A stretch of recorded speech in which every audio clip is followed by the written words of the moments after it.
理解説。主役を食った最強ヴィラン。なぜ俺たちは彼らに惹かれるのか。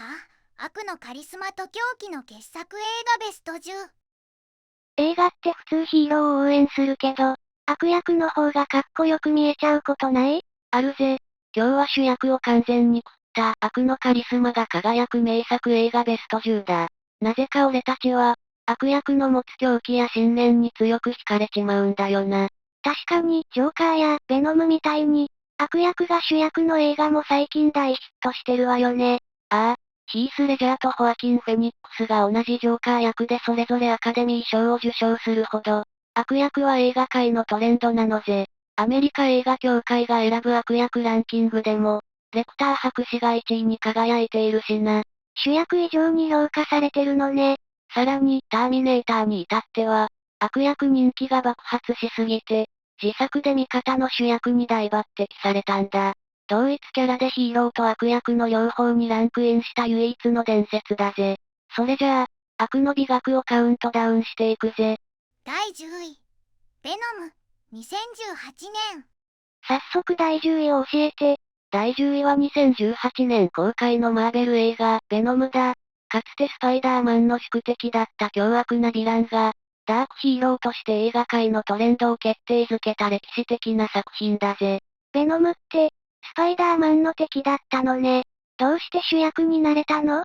それは、地球外生命体であるベノムと、彼に寄生された人間のエディが織りなす奇妙な共生関係が最高に魅力的だからだ。残虐なんだけど、どこか愛嬌があるキャラクター性が世界中で大受けしたんだよ。敵だったキャラクターに愛嬌があるって、なんだか不思議な感じがするわね。そうだな。ベノムはもともとコミックでスパイダーマンの能力をコピーして誕生し、2007年の映画、スパイダーマンでも最大の敵として立ちふさがったんだ。でも、本作にはスパイダーマンは一切登場しないのぜ。へえ、完全にベノムがメインのお話なのね。どんなストーリーなの？トム・ハーディ演じる正義感の強いジャーナリストのエディに、ベノムが寄生するんだ。凶暴で人間を食おうとするベノムに対し、エディが悪人だけなら食べてもいいという条件を提示して、共生関係を築くんだぜ。悪人なら食べていいってすごい条件ね。それで二人は協力し合うの？ああ、一つの体を共有する絶妙なバディ感がたまらないんだ。それに映画の終盤では関係性が変化して、エディに感化されたベノムが、同族の恐ろしい侵略から地球を守る側に回るという超熱い展開が待っているのぜ。ただの悪い宇宙人じゃないのね。それは思わず応援したくなっちゃうわ。だろ？この残虐だけど独自のルールで戦うアンチヒーローというスタイルが熱狂を生んで、全世界興行収入8億5000万ドル超えの大ヒットを記録した。ただの悪役じゃなく、ダークヒーローの魅力を爆発させた名作なんだぜ。第9位。クルエラ、2021年。次は第9位ね。どんな悪役が登場するの？第9位は2021年公開の実写映画、クルエラだ。ディズニーヴィランズの誕生秘話なんだが、ターゲット層である男の俺たちが見ても痺れるような、パンクで反落の美学が詰まった傑作なんだぜ。ディズニーの悪役って、101匹ワンちゃんのあの怖いおばさんよね。どうして大人の男性でも楽しめるの？その通り、あの非道な悪役クルエラドビルの若き日を描いた前日譚だからな。本作が受けた理由は、彼女を単なる動物いじめの極悪人としてではなく、社会の抑圧や巨大な権威に一人で立ち向かう反落者としてスタイリッシュに描き切ったからだ。権威に立ち向かうって、なんだかアウトローでかっこいいわね。どんなお話なの？舞台は1970年代、パンクムーブメントが吹き荒れるイギリスのロンドンだ。エマ・ストーン演じる若き日のエステラが、ファッションデザイナーとしての才能を開花させていく。だが、横暴なカリスマデザイナーとの対立をきっかけに、抑圧されていた狂気が爆発するのぜ。才能あふれる少女が、怒りと復讐のために悪のカリスマ、クルエラへと変貌していくのね。ああ、斬新なファッションとロックな音楽を武器にして、自分を虐げた古い権威を徹底的にぶっ壊していく姿が最高に痛快なんだよな。70年代ロンドンという泥臭くてエネルギッシュな時代背景も、俺たち中高年世代の心にぐっと刺さるんだ。ディズニー映画の枠を超えて、なんだかすごく大人向けで過激な香りがするわね。そうなんだ。その圧倒的な悪の魅力と世界観が高く評価されて、第94回アカデミー賞では衣装デザイン賞も見事に受賞している。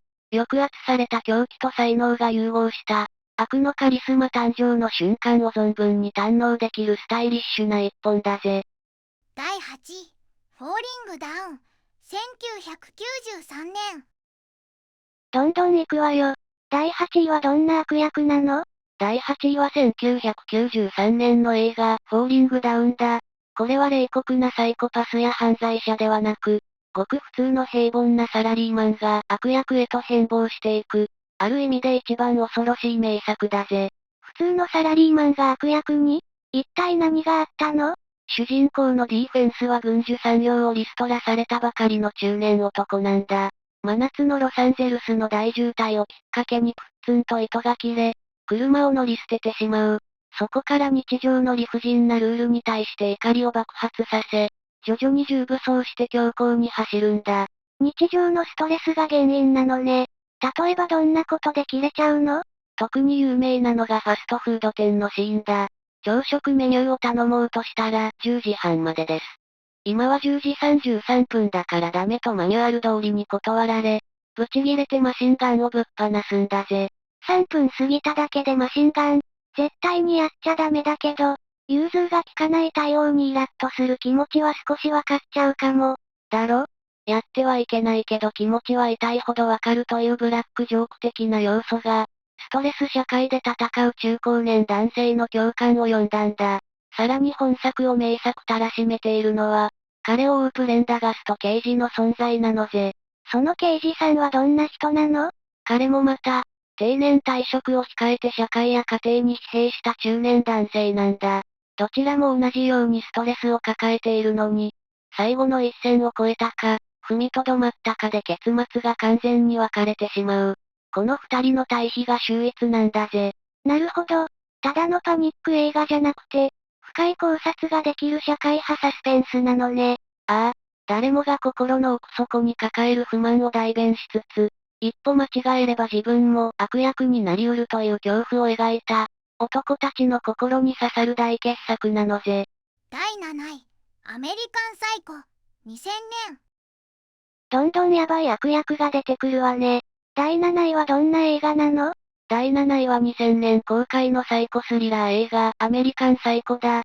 同名小説が原作で、完璧な超エリートと冷酷な殺人鬼という、二つの顔を持つ最強の悪役が主役の作品だぜ。エリートが殺人鬼。なんだかすごくギャップがあるわね。ああ、舞台は1980年代のウォール街だ。クリスチャン・ベール演じる主人公のパトリック・ベイトマンは、若きエリート副社長として高級マンションに住んでいるんだが、裏では抑えきれない殺人衝動を爆発させるシリアルキラーなのぜ。普段は立派なビジネスマンなのに、どうしてそんな狂気に走っちゃうの？彼は物質主義と異常な自己顕示欲の塊なんだ。例えば、同僚が自分より少しだけ質の高い紙を使った名刺を持っているだけで、強烈な嫉妬と殺意を抱いてしまうんだぜ。たかが名刺の紙質だけで殺意が湧くの。それってちょっと笑っちゃうくらい異常ね。そうなんだ。この映画の面白いところは、そんな彼の異常な自己愛やこだわりが、強烈なブラックジョークを交えて描かれている点なんだよ。高級レストランの予約に執着したり、美容へのこだわりが尋常じゃなかったりするのぜ。なんだか滑稽にも見えてくるわね。でも殺人鬼なんでしょ？そこは本気で恐ろしいぜ。主演のクリスチャン・ベールは役作りのために肉体を極限まで鍛え上げ、全裸にスニーカー一丁でチェーンソーを振り回すなどの常軌を逸した怪演を見せたんだ。実はあの不気味な目が笑っていない作り笑いは、トム・クルーズのインタビュー番組での笑顔を参考にしたという最高な裏話もあるんだぜ。あのトム・クルーズを参考に、それはいろんな意味で震えちゃうわ。このストイックな役作りと圧倒的な演技で、彼は狂気をはらんだ悪役主人公としてのカリスマ性を確立したんだ。スタイリッシュな映像とブラックユーモア、そして狂気が見事に交差する、唯一無二の悪役映画だぜ。第6位、ミスター・ブルックス、完璧なる殺人鬼、2007年。7位も2つの顔を持つエリート殺人鬼だったけど、第6位はどんな悪役なの？第6位は2007年の映画、ミスター・ブルックス完璧なる殺人鬼だ。主人公も表は完璧な実業家にして良き家庭人。裏は冷酷なシリアルキラーなんだが、さっきの作品とは悪役の魅力が全く違うんだぜ。へえ、同じように2つの顔を持っているのに、一体何が違うっていうの？大きな違いは、彼が悪人になりたくてなっているわけじゃないという点だ。彼にとって殺人とは恐ろしい依存症なんだよ。殺したくて震えるのを必死に抑えようとしている中毒者として描かれているんだ。殺人が依存症、悪役なのに、自分の衝動と必死に戦って苦しんでいるなんてすごく珍しいわね。ああ、そして、その抑えきれない殺人衝動がマーシャルという別の人格として擬人化されて、彼の隣に現れるんだ。ケビン・コスナー演じる主人公と、名優ウィリアム・ハート演じるマーシャルの掛け合いが恐ろしいんだけど、どこかコミカルで息がぴったり合っていて、シュールなバディ映画のような面白さがあるのぜ。自分の殺人衝動とバディを組んで完全犯罪をするのね。不思議な世界観で引き込まれそう。さらに本作を単なる犯罪映画ではなく重厚な人間ドラマにしているのが、娘の存在という呪いだ。ブルックスは自分が悪人であること以上に、最愛の娘も自分と同じ悪の人間かもしれないと絶望し、必死に娘の疑惑を隠蔽しようとするんだぜ。自分の恐ろしい血が娘にも遺伝しているかもしれないなんて、父親としては地獄のような絶望感ね。その通りだ。目撃者に脅されたり、敏腕の女性刑事に追われたりするんだが、娘を守るためにも決して焦らず、何歩も先を行く知能犯としての冷酷なカリスマ性を発揮する。悪役の悲哀と狂気が見事に混ざり合った、大人のための大傑作だぜ。第5位、ノーカントリー、2007年。ここまで来ると、次はどんな悪役が出てくるのかドキドキするわね。第5位はどんな映画？第5位は2007年の映画、ノーカントリーだ。この映画に登場する殺し屋アントン・シガーは、もはや人間ではなく、自然災害のような純粋悪として描かれている最強のキャラクターだぜ。自然災害のような悪役？それってどういう意味なの？サイコパスとは違うの？ああ、彼には人間の感情や理屈が一切通じないんだ。命乞いをしても無駄だし、お金で交渉することもできない。出会ってしまったら最後、台風や地震のようにただ理不尽に死をもたらすだけの絶望的な存在なんだよ。話し合いが全く通じない相手ほど怖いものはないわね。どんな風に人を襲うの？彼の不気味さを際立たせているのが、その独特すぎる狂気だ。彼は通常の銃だけでなく、家畜の屠殺前に使うキャプティブボルトピストルを愛用しているんだ。獣の頭部にボルトを打ち込む器具を人間に対して極めて冷酷に使い、ドアの鍵穴を吹き飛ばすのにも使うんだぜ。家畜用の屠殺器具を人に使うなんて、冷酷すぎて背筋が凍るわ。そんな奴からどうやって逃げればいいの？逃げるのは至難の技だ。さらに恐ろしいのが、彼独自のルールで行うコイントスだ。ターゲットではない偶然居合わせた一般人に対して、突然コインの表か裏かを当てさせ、その結果だけで相手の生死を無慈悲に決定するんだぜ。そんなの、完全に運任せじゃない。被害者からしたら理不尽極まりなくて、トラウマになっちゃうわね。そうなんだ。この全く理解できない狂気と圧倒的な理不尽さが世界中の観客を震え上がらせた。シガーを演じたハビエル・バルデムのおかっぱ頭の開演により、第80回アカデミー賞で助演男優賞を見事に受賞した。悪役が映画そのものを完全に支配した絶望の大傑作なのぜ。第4位、羊たちの沈黙、1991年。ついに第4位ね。ここまで来ると登場する悪役のオーラも桁違いになりそう。ああ、第4位は1991年の歴史的傑作、羊たちの沈黙だ。この作品でアンソニー・ホプキンスが演じたハンニバル・レクター博士は、悪のカリスマという言葉を映画史に刻み込んだ絶対的な伝説の存在だぜ。レクター博士って、人食い殺人鬼なのにすごく頭がいい人よね。その通りだ。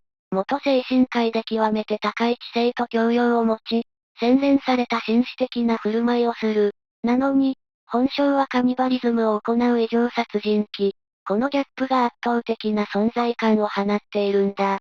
紳士的で頭が良いからこそ、余計に底知れない怖さがあるわよね。どうやって主人公を追い詰めるの？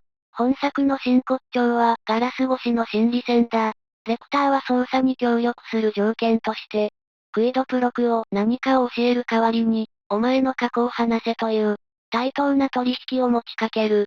一方的に教えるんじゃなくて、彼女の心の中を覗き見ようとするのね。ああ、物理的にはガラスに阻まれているのに、言葉を通じてクラリスの心の内側に侵入してくる。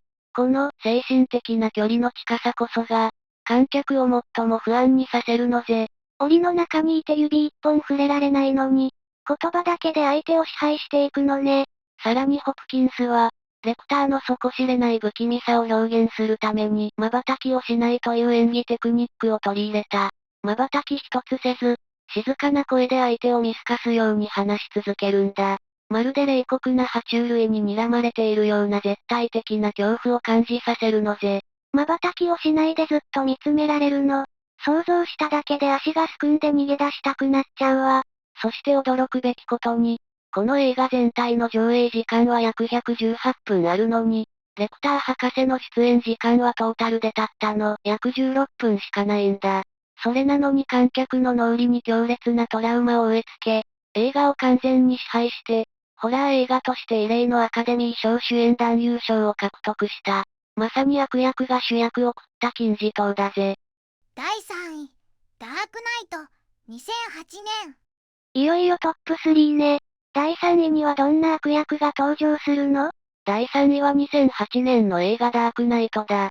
クリストファー・ノーラン監督の本作で、ヒース・レジャーが演じた最強の宿敵、ジョーカーは、主役のバットマンを完全に食っちまった伝説の悪役だぜ。ジョーカーって狂気的な悪役として有名だけど、この映画では何がそんなに特別だったの？彼は金や権力じゃなく、純粋な混沌を楽しむ哲学的な悪役なんだ。バットマンをただ殺したいのではなく、お前と俺は似ていると突きつけて、彼をこちら側の闇に引きずり込みたいんだよ。正義と悪は表裏一体というテーマが深く描かれているのぜ。主人公を闇に落とそうとするなんて、ただ暴れるだけの悪役よりずっと質が悪いわね。その最たる例が、フェリーの実験だ。囚人を乗せた船と一般人を乗せた船の両方に爆弾を仕掛け、相手の船を爆破した方が助かるという残酷な究極の選択を迫るんだ。人間の前世を一切信じず、底なしのエゴを暴き出そうとする彼のキャラクター性が際立つ名シーンだぜ。人間の嫌な部分を試すような残酷なゲームを仕掛けるのね。演じた俳優さんの演技もすごそうね。ヒース・レジャーは役作りのためホテルに1ヶ月引きこもり、極限まで精神を追い込んだんだ。公開前に急逝したことから役に入り込みすぎたせいだと噂されたが、遺族はこれを否定している。ただ、そう言われるほど命を削るような鬼気迫る演技だったのは間違いないぜ。命を懸けた圧倒的な演技だったからこそ、伝説として語り継がれているのね。ああ、世界中で大絶賛され、死後にもかかわらずアカデミー賞助演男優賞を見事に受賞した。狂気と哲学を見事に融合させた。映画史に永遠に輝くカリスマ悪役だぜ。第2位、ジョーカー、2019年。いよいよ第2位ね。3位と同じくジョーカーが主役だけど、今回はどんな風に描かれているの？第2位は2019年公開のジョーカーだ。アメコミ映画として初めてベネツィア国際映画祭で最高賞の金獅子賞を受賞した、サイコロジカルスリラーの最高峰だぜ。アメコミ映画なのにスリラーなのね。さっきのジョーカーとは何が違うのかしら？ヒースのジョーカーが正体不明の嵐だとすれば、ホアキン・フェニックス演じる本作のジョーカーは我々の隣にいるかもしれない誰かなんだ。より生々しい人間として描かれているのぜ。私たちのすぐ隣にいるかもしれない悪役って、リアルすぎて余計に怖いわね。ああ、主人公のアーサーは決して超人ではなく、不器用で孤独、社会から完全に取り残された男だ。彼が理不尽な暴力や貧困、システムの崩壊によって徐々に狂気の悪のカリスマへと落ちていく悲劇を描いているんだぜ。悲しい背景があるのね。でも最終的には恐ろしい殺人鬼になってしまうのよね。そこがこの映画の恐ろしいところだ。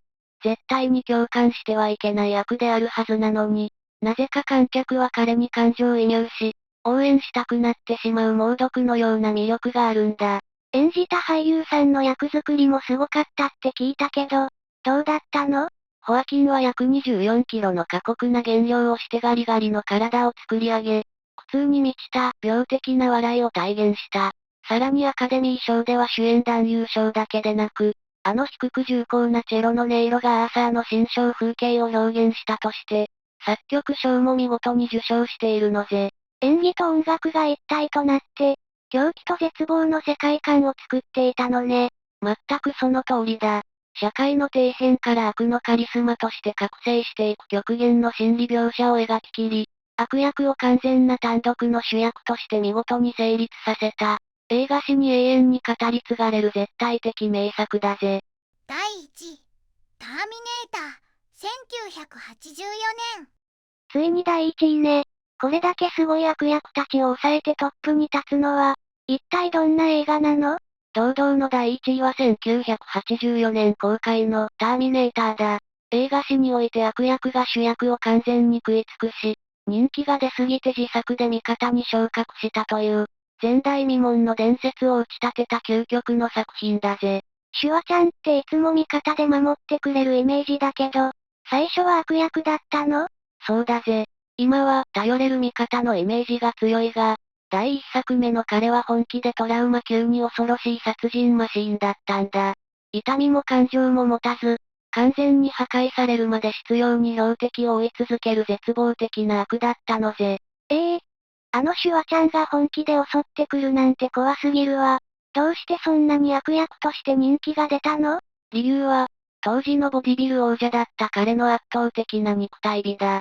人間離れした巨大な筋肉と革ジャン姿が、冷酷なサイボーグという設定に CG 以上の説得力を与えていたんだよ。確かに、あの体格で無表情に迫ってきたら絶望感しかないわね。他にも人気の理由はあるの？有名なセリフ、I'll be back も大きな理由だ。今でこそ陽気な挨拶みたいに使われているが、第一作目では全く違う意味だったんだぜ。ただの挨拶じゃないなら、一体どういう意味で言ったの？警察署で面会を断られた時に静かに言い放つんだが、それは今から車で突っ込んで、ここにいる奴らを皆殺しにしてやるという、恐ろしい殺害予告だったんだ。その直後の第三劇も含めて、当時の男たちは熱狂したんだぜ。殺害予告だったなんて知らなかったわ。それは凄まじいギャップね。